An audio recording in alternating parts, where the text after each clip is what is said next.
परिवार ठीक, कोई दिक्कत विशेष आती नहीं।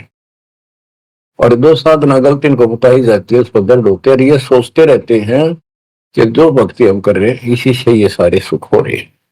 इस तो हटकर कोई शुरू कर दी, ये वो भय बिठा रखा है हमारा, ऐसा डर कर रखा है कि ये छोड़ दी कदे नुकसान ना हो जाए।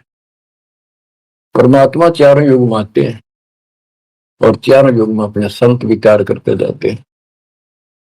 तो गरीबदास जी बताते हैं, कबीर साहब ने बताया कि चारों युग में मेरे संत पुकारे कूक कया हम हेल रहे, हीरे माणिक मोती बरसे यूं जग चुगता ढेल रहे। कि हम यथार्थ भक्ति बताते हैं, ये नहीं मानते, ये डरे ढोरे हैं। जैसे दास अपने बताता रहा, आपको भी खूब एहसास होगा कि जैसे शादी हुई, बच्चे हुए, बच्चे पैदा होते ही इतनी खुशी हुआ करती और सौ सौ शुक्र मनाते थे अपने भगवान का, कृष्ण का, राम का, हनुमान जी की जय बोला करते, इनके प्रसाद बांटते। शिक्षा में पास होते तो ही नहीं को क्रेडिट, नौकरी मिली तो ही नहीं को क्रेडिट, हनुमान जी को, राम जी को। हम भक्ति भक्ति भी क्यों ना करा करते, ऐसे ही कर लिया और टेम्परेरी सा, फिर भी ये सोचा करते ये कर रहे हैं हमारा, ना कोई भक्ति ना कुछ और, तो ये वो कर ही नहीं सकते, ये हमारा संस्कार मिल रहा था, जो हमारा प्रारंभ था वो मिलता चला गया, क्रेडिट इनको मिलता गया, इनको श्रेय मिला। इसी प्रकार सतयुग त्रेता द्वापर में बहुत अच्छी आत्माओं का जन्म होता है। सतयुग में सबसे बेस्ट, उससे कुछ कम ठीक त्रेता में, फिर द्वापर। कलयुग में स्टार्ट में कुछ कुछ ठीक होते हैं, अब तो कति ऐसा घोर कलयुग प्रारंभ हो चुका है। भाई भाई में दोष, बाण भाई में दोष, पति पत्नी का मेल नहीं, रिश्तेदारी में ऐसे ही काम चलाओ, जुगाड़ घट रहा है, इंसानियत रही नहीं, पंचायतों में न्याय रहा नहीं, न्यायालयों में मुंह देखा काम हो लग गए। तो ऐसे घोर कलयुग में अब सब दुखी हो चुके हैं, भक्ति भी कर रहे हैं, दुर्गति लो की लो, जो ठीक है उन्हीं का यही हो रहा है कि हम ठीक ठाक हैं, बढ़िया पद पोस्ट है, खूब गुजारा हो रहा है, बच्चे हैं, बढ़िया नौकरी व्यवसाय है, बस ठीक है जो कर रहे हैं इसी से। तो ये इस ज्ञान से एक निर्णय होता है, इसने वो सुने को नहीं, क्योंकि वे तुम्हारा है। सौभाग्य आपका कि आप कोई ऊंचे पद या विशेष महिमा वाली पद पर नहीं हो। जैसे राजा अम्बरीश सतयुग में भगवान गए ना माना, क्योंकि राजा था, भक्ति विष्णु की करता था, राजा जनक कोई वही आत्मा फिर भी नहीं माने, क्योंकि वो हमारा बाप है।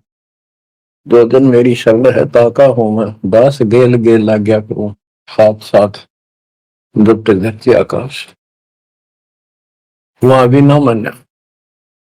फिर वही आत्मा बाबा नानक जी हुए, पहले नौकर थे, ठाठ थे, अब खुद नौकर लगे। सुल्तानपुर लोधी शहर में एक नवाब के, जब जाके बात समझ में आई, जब मालिक की बात सुनी, जब दाता निकट आ पाए उठते। ऐसे ही जो सब भक्ति कर रहे हैं बाप और पार ना हुए, तो काल अपने शिखर में टांगेगा, ब्रह्म लोक में, फिर विष्णु लोक में, शिव जी लोक में, कि गणेश के लोक में देवतार खुद मस्तार देगा, हरी कमाई खुद लुटे साथ में जितनी 20%। और फिर पृथ्वी पर राजा बनोगे, फिर अहंकार, वो फिर सुनना कहाँ था। इस अतिथि में जो आज आ रहे हो ना, एंड टू बाउथ, तब मल किया था होगा, तब आया हुआ है, इसने खोई क्यों था। अब बच्चों,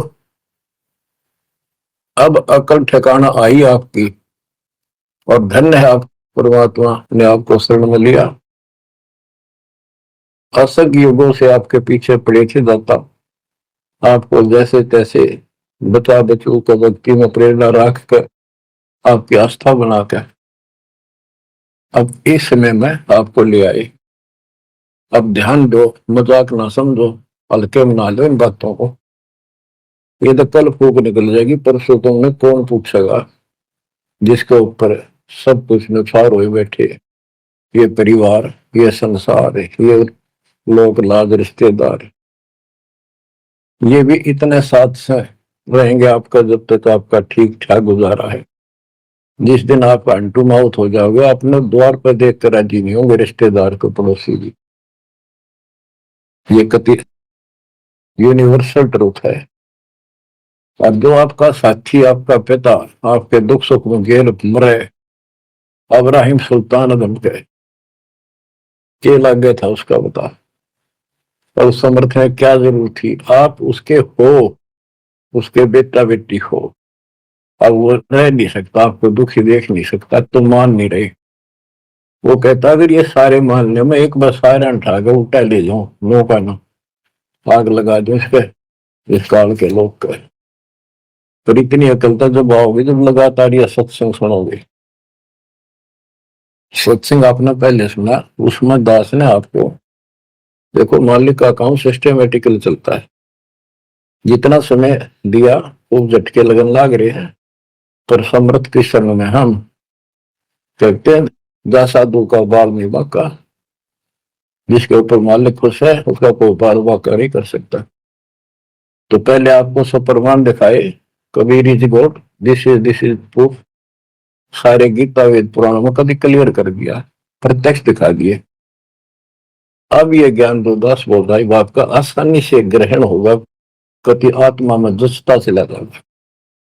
और इस ज्ञान से कति रंगे जाओगे ना, जब भक्ति ठीक चलेगी और आपको दिन रात तरफ रहेगी। ठीक है, संसारी काम तो करने पड़ेंगे, संसारी लोगों में प्यार से रहना पड़ेगा, उनको दिखाना पड़ेगा तो हम बहुत ही साथी हैं आपके, बहुत अच्छे। और रहना भी चाहिए, झगड़े वगड़े करके मन मुटाव करके कितने नहीं जी सकते, लेकिन अपना उद्देश्य नहीं भूलना।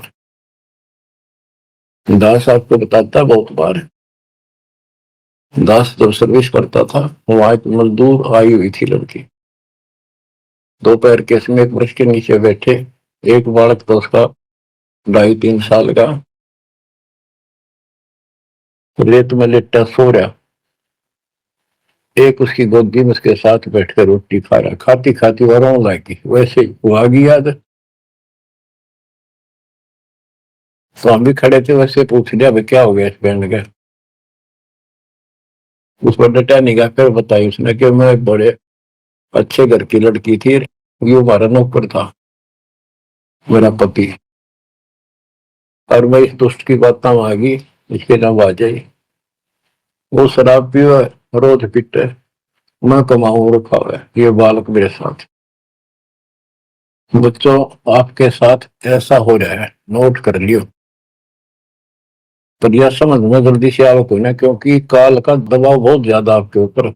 पर दबाव हटेगा मालिक की शरण रहने से, ये ज्ञान सुनने से। तो ब्याह तो माता पिता भी करेंगे, सबके करने लाग रहे। हम सेल्फ डिसीजन लेकर अपना पट्टा बैठाते हैं, कितने देख लियो। जब आपका समय आवे उस समय आप अपने भगवान के साथ मिलकर ज्ञान के आधार से अपना निर्णय खुद भी लेने योग्य हो जाओ, ले लियो।